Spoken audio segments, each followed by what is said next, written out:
Good morning, student. Welcome to your Digital Electronics and Microprocessor video lecture class. So, today we are going to study about Introduction to Microprocessor. This is chapter 4.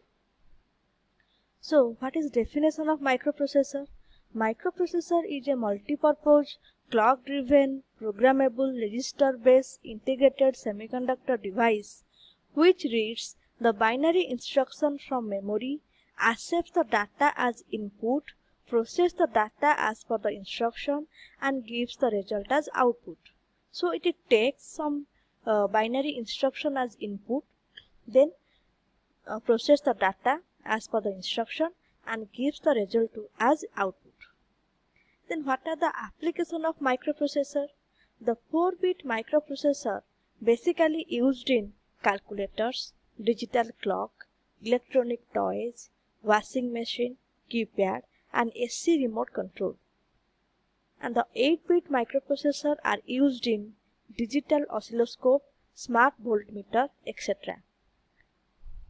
The advanced microprocessor are used in mobile communication, data communication, medical equipments like ECG and X-ray, and traffic light controller. So these are the application of microprocessor. Next, come to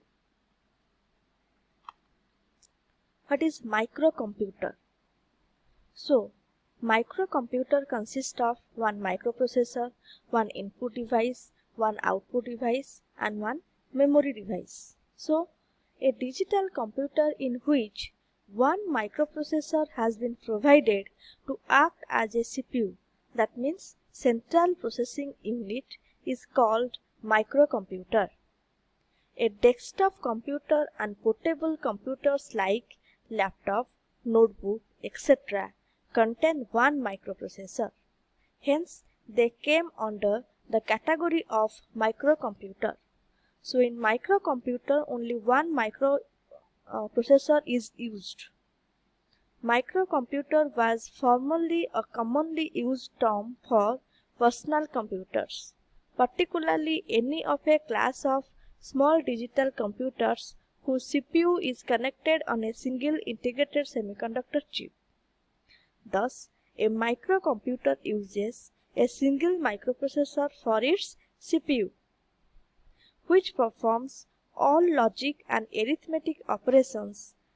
The system also contains a number of associated semiconductor chips that serve as the main memory for storing program instructions and data, and as interfaces for exchanging data of this sort with peripheral equipment, namely input or output device, for example keyboard, video display, and printer, and auxiliary storage units.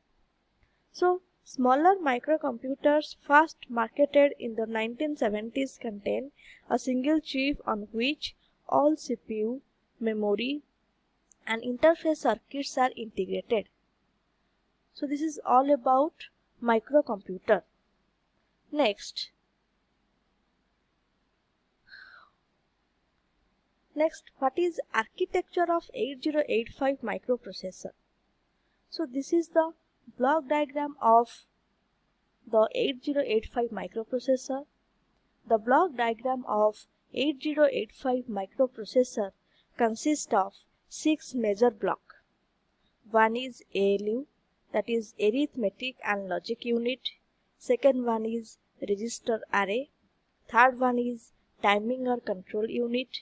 Fourth one is interrupt control unit. Fifth one is serial input output control unit. And sixth one is instruction register and instruction decoder. So let us explain one by one. So first, ALU, that is arithmetic logic unit. It stands for arithmetic and logic unit.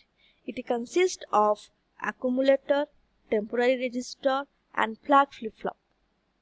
So during operating, the first operand must be stored in accumulator and the second operand comes from temporary register, which is present in either memory or any one of the general purpose register.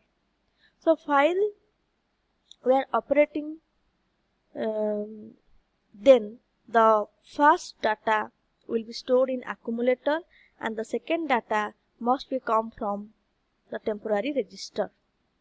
Now the content of accumulator and temporary register are input to the ALU. After arithmetic and logical operation, the result is also stored in accumulator. So according to the results, the status of the flags and flip-flop will be changed. So this is all about ALU. Next come to register array. So here this is the diagram of register array. So there are various types of registers in 8085. These registers are used for storage, manipulating data and instructions. The different types of registers are accumulator, then temporary register, then general purpose register. So here 6 types of general purpose registers are there: B, C, D, E, H and L. Then stack pointer, program counter, instruction register and flag register. So first, accumulator. So accumulator is a 8-bit register which is used to perform arithmetical and logical operation. It stores the output of any operation. It also works as registers for input-output accesses.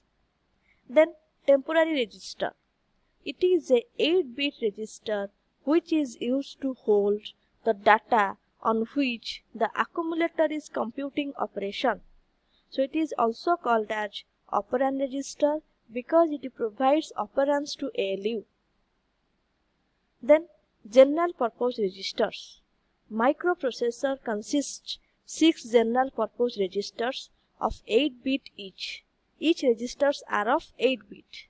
So named as B, C, D, E, H and L. Generally, these registers are not used for storing the data permanently. It carries the 8 bits data. So these are used only during the execution of the instructions. So these registers can also be used to carry the 16 bits data by making the pair of 2 registers. When we are requiring 16 bits data, then these general purpose registers are paired. The valid register pairs available are BC, DE and HL. We can not use other pairs except BC, DE and HL. These registers are programmed by user. Then what is program counter? It is a 16-bit register used as memory pointer. It stores the memory address of the next instruction to be executed. So we can say that this register is used to sequencing the program. Generally, the memory have 16-bit addresses so that it has 16-bit memory. The program counter is set to 0000H. So the program counter is used to store the data of the next instruction or to execute the data of the next instruction. Then stack pointer. It is also a 16-bit register used as memory pointer. It points to the memory location called stack. Generally, stack is a reserved portion of memory where information can be stored or taken back together. So stack pointer points the data in the stack. Then instruction registers. It is a 8-bit register. When opcode of an instruction is fetched from memory, then it is stored in this register. This is not programmable and is not available to the programmer. Then flag register. It contains 5 single-bit flags and 3 unused bits which changes its status according to the status of the signal. So this is all about the register array. Thank you.